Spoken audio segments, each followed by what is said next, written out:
Hello and welcome to That Man. This is some manga, that's some merchandise, and yeah, let's have a look at how not to summon a demon lord.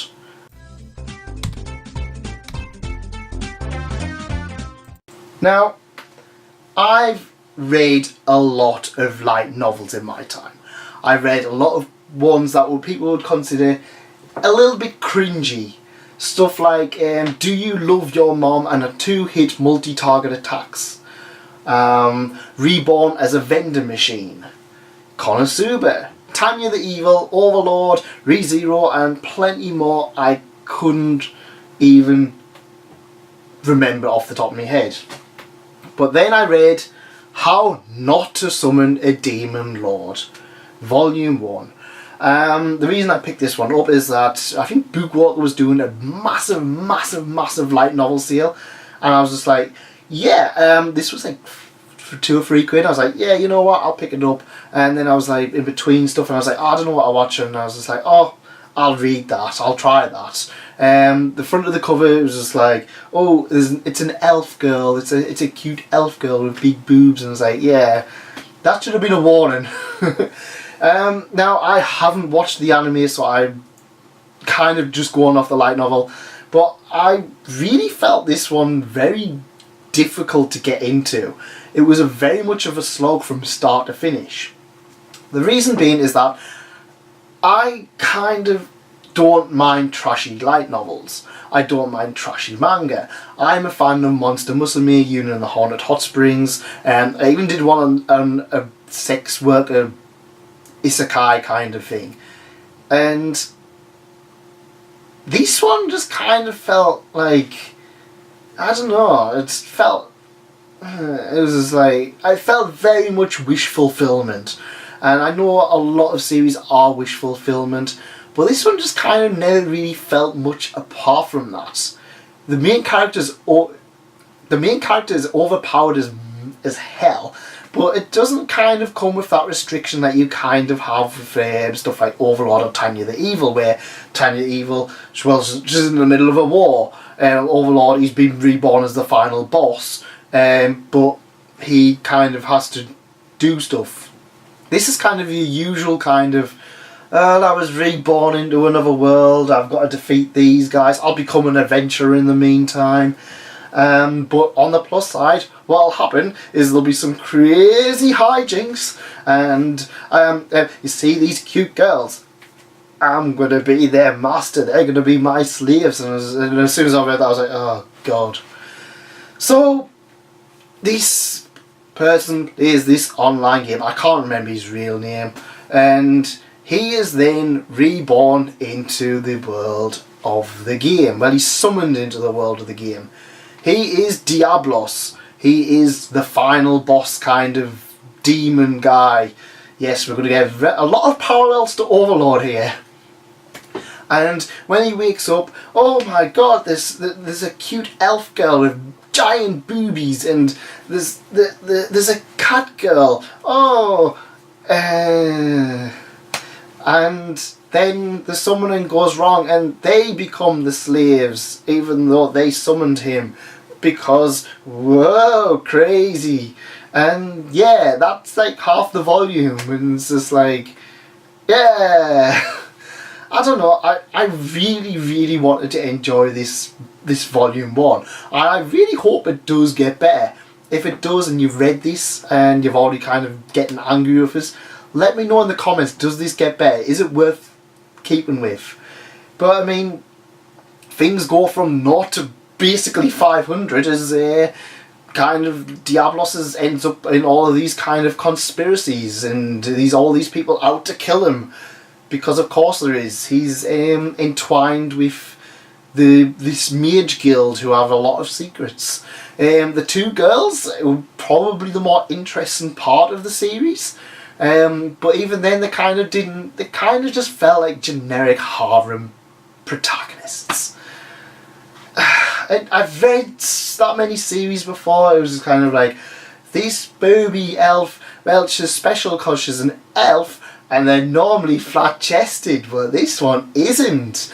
And of course there's going to be all those weird kind of almost sex scenes when she gets entwined with him and he wakes up and he's got, oh, it's all squishy. What is this squishy thing? Oh, it's her boobs.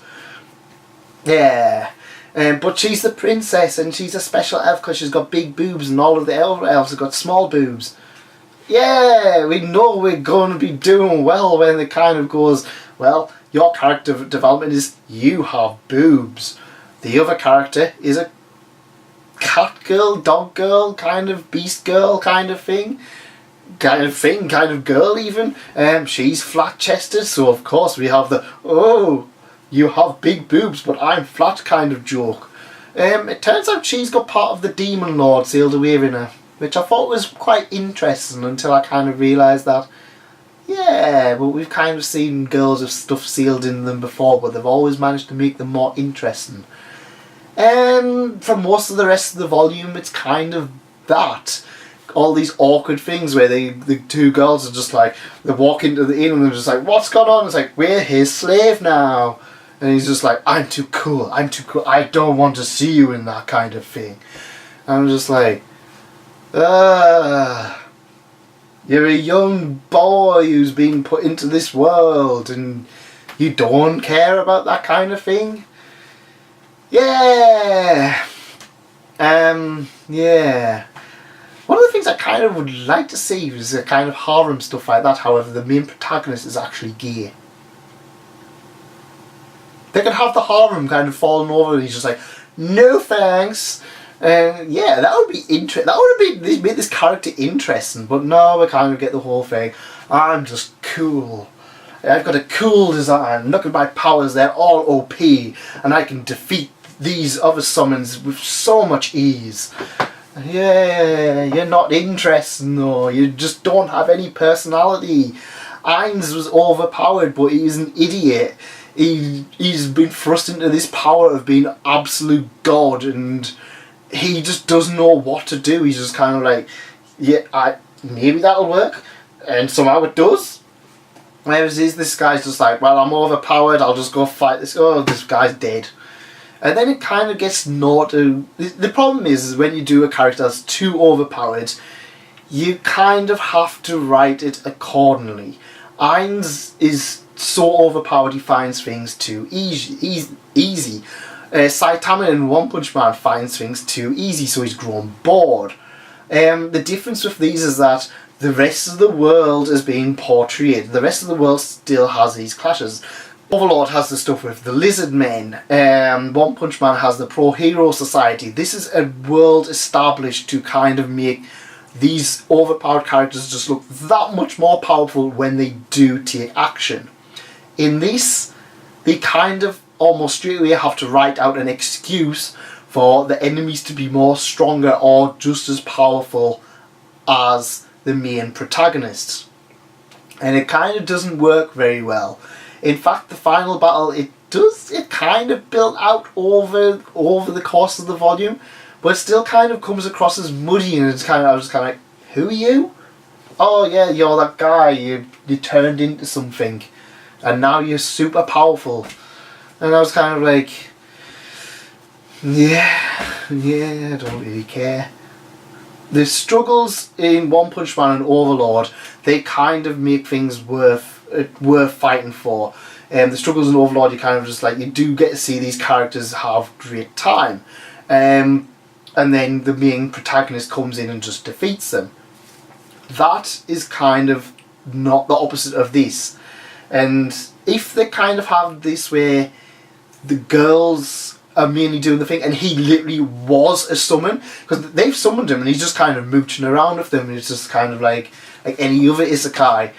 If he was kind of literally the final summon, that would be brilliant. These two girls are like, they're competent enough, but they kind of need a little bit more, they're not overly strong. So they kind of have these fights, or they get into these massive things, and then they actually literally summon him every time from another world. So for example, every time he's summoned, he goes back afterwards, so he's got the memories and stuff like that. And yeah, I'd be genuinely invested in that. I think it would have been a nice kind of thing. It's just like, yeah, he's going to come back, He's not going to have a clue what's going on. They're in the middle of a war or something. No, he's just there, and he's just kind of like, oh well. At one point, he literally goes towards the end of it, the final boss.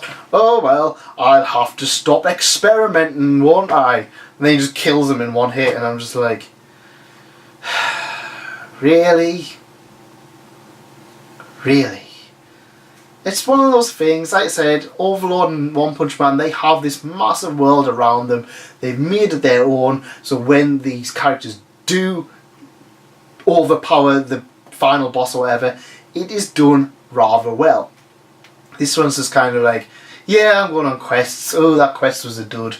Oh well, we'll just do this instead. And I'm just kind of like, yeah, I don't really care anymore. Yeah, I really didn't enjoy this. Unfortunately, I think the anime was pretty well received, and I'm kind of thinking, it's like, this is the thing that baffled me is this is a series that I should absolutely love. I should really enjoy it, but I'm just not. And I'm just kind of like, yeah, I just genuinely don't care about anything that's going on. Oh well. Well, if you think otherwise, or if you do agree with me, let me know in the comments below. And we've got plenty more stuff all around here if you want to check out some of my other stuff. Like another one kind of fell with me was Goblin Slayer. Yeah. But if you do like this, if you do like manga, light novels, please leave a like, please consider subscribing, and I'll see you next time. Thank you for coming, and thanks again for staying. Goodbye.